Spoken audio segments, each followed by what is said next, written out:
Kay Tito. Mula kay Pablo, alipin ng Diyos at apostol ni Hesukristo, sinugo ako upang patibayin ang pananalig ng mga hinirang ng Diyos, palawakin ang kanilang kaalaman tungkol sa katotohanang makapaglalapit sa atin sa Diyos, at bigyan ng pag-asa sa buhay na walang hanggan. Bago palalangin ang sanlibutan, ang buhay na ito'y ipinangako na ng Diyos na hindi marunong magsinungaling. Ipinahayag naman ito sa takdang panahon at ipinagkatiwala sa akin upang ipangaral, ayon sa utos ng Diyos na ating tagapagligtas. Kay Tito, tunay kong anak sa pananampalatayang ipinagkaloob sa ating lahat, sumaiyo nawa ang pagkalinga at kapayapaan mula sa Diyos Ama at sa ating tagapagligtas na si Kristo Jesus. Iniwan kita sa Kreta upang ayusin ang mga bagay na wala pa sa ayos at pumili ng matatanda sa simbahan sa bawat bayan, ayon sa itinagubilin ko sa iyo. Ang pipiliin mo yaong walang maaaring ipintas, minsan lang nag-asawa, ang mga anak ay mananampalataya at hindi magugulo o matitigas ang ulo. Kailangang walang kapintasan ng isang tagapangasiwa ng simbahan, sapagkat ang pamamahalaan niya ay mga gawaing ukol sa Diyos. Kailangang hindi siya palalo, hindi magagalitin, hindi maglalasing, hindi mapusok o gahaman, bukas ang tahanan, maibigin sa kabutihan, may sariling bait, tapat makitungo sa kapwa, masunurin sa Diyos at marunong magpigil sa sarili. Kailangang matatag siyang nanghahawak sa tunay na aral upang ito'y maituro sa iba at maipakilala ang kamalian ng mga sumasalungat dito. Ang salita ng Diyos. Panginoon, ang bayan mo ay dumudulog sa iyo. Ang buong daigdig lahat ng naroon may-ari ang Diyos ating Panginoon. Ang mundo'y natatayo at yaong sandigay, ilalim ng lupa, tubig kalaliman. Panginoon, ang bayan mo ay dumudulog sa iyo. Sino ang marapat umahon sa burol? Sa burol ng puon, sinong ang aahon? Sinong papayagang pumasok sa templo? Sinong tutulutang pumasok na tao? Siya na malinis ang isip at buhay, na hindi sumamba sa Diyos-Diyosan, tapat sa pangako na binibitiwan. Panginoon, ang bayan mo ay dumudulog sa iyo. Ang Panginoong Diyos, pagpapalain siya, ililigtas siya at pawawalang sala. Gayon ang sinumang lumalapit sa Diyos, silang lumalapit sa Diyos ni Jacob. Panginoon, ang bayan mo ay dumudulog sa iyo. Panahong iyon, sinabi ni Jesus sa kanyang mga alagad, hindi mawawala kahit kailan ang mga sanhi ng pagkakasala, ngunit nakapangingilabot ang sasapitin ng taong panggagalingan nito. Mabuti pa sa kanya ay bitinan ng isang malaking gilingang bato sa leeg at itapon sa dagat, kaysa maging sanhi ng pagkakasala ng isa sa maliliit na ito, kaya't mag-ingat kayo. Kung magkasala ang kapatid mo, pagsabihan mo, at kung siya'y magsisi, patawarin mo. Kung makapito siyang magkasala sa iyo sa maghapon, at makapito ring lumapit sa iyo at magsabing, nagsisisi ako, patawarin mo.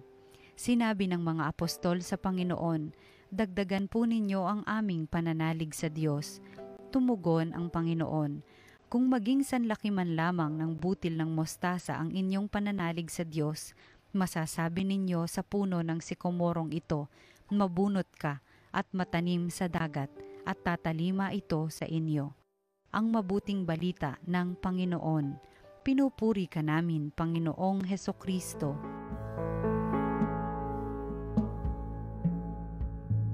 Mga kapanalig, narinig po natin ang mabuting balita ng Panginoon para sa Lunes na ito ng ika-32 linggo sa karaniwang panahon. At medyo matalim po ng konti ang mga pananalita ng Panginoon sa Ebanghelyo ngayon dahil sabi niya na bagamat hindi maiiwasan ang mga pagkakamali at pagkakasala, ngunit sabi niya nakakakilabot ang dadatnan ng isang taong nagiging sanhi ng pagkakasala para sa kanyang sarili at para sa ibang tao, lalo na para doon sa mga maliliit. No? Nakita po natin dito na nauunawaan ng Panginoon na dahil sa ating kahinaan ng ating pagkatao ay pwede tayong magkamali at magkasala. Sabi nga tao lang, no? At nauunawaan naman po ng Panginoon yon. Ngunit na hindi tayo dapat maging sanhi ng ganong pagkakasala para sa ibang tao.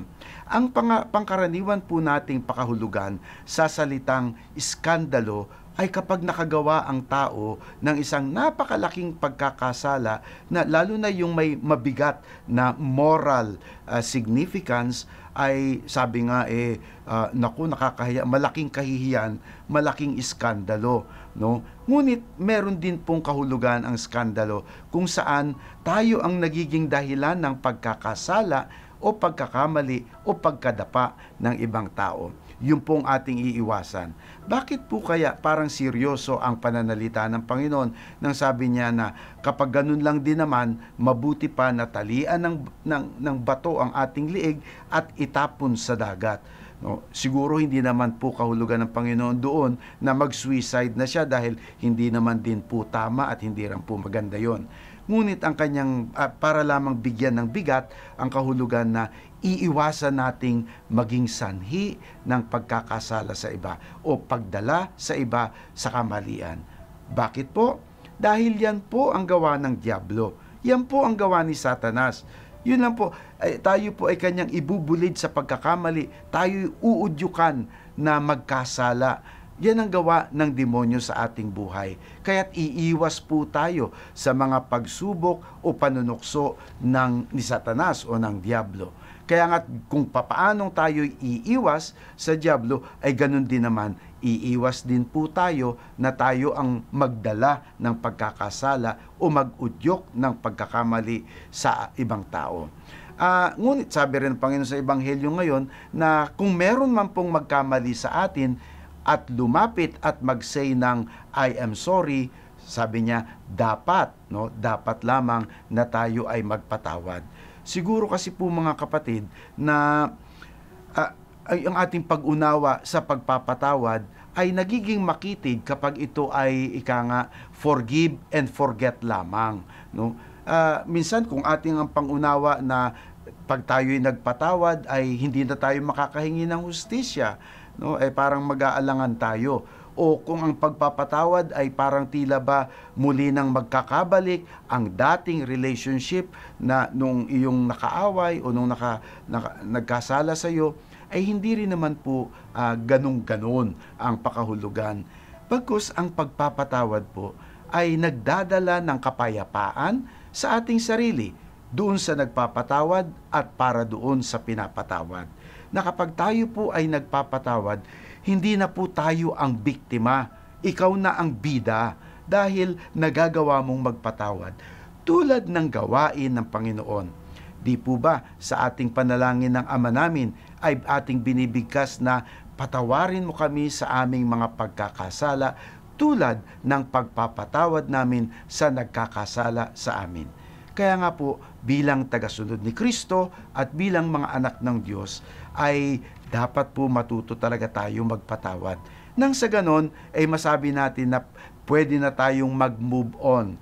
Sa bawat pagkakataon na tayo ay nasasaktan, sa bawat pagkakataon na tayo ay nalulungkot dahil na ang ating kapwa ay nagkamali, ang pagpapatawad ay isang pintuang nagbubukas para nang sa ganon, tayo ay makamove on at magkaroon ng kapayapaan ang ating puso at ang ating damdamin. Mga kapatid, sa Ebanghelyong ito, maganda po ang mabuting balita at turo ng ating Panginoon na bagamat tayo ay nagkakamali, nagkakasala, dahil sa kahinaan ng ating pagkatao, nauunawaan po yun ng Panginoon. Ngunit iiwas pa rin po tayo sa pagkakamali. Ganun pa man, kapag ang ibang tao naman ang magkamali sa atin, dapat maging handa din po tayong umunawa, maging handa rin po tayong magpatawad. Dahil yan ang tunay na katangian ng Diyos at siya ring katangian ng mga tao na malapit sa Diyos. Amen.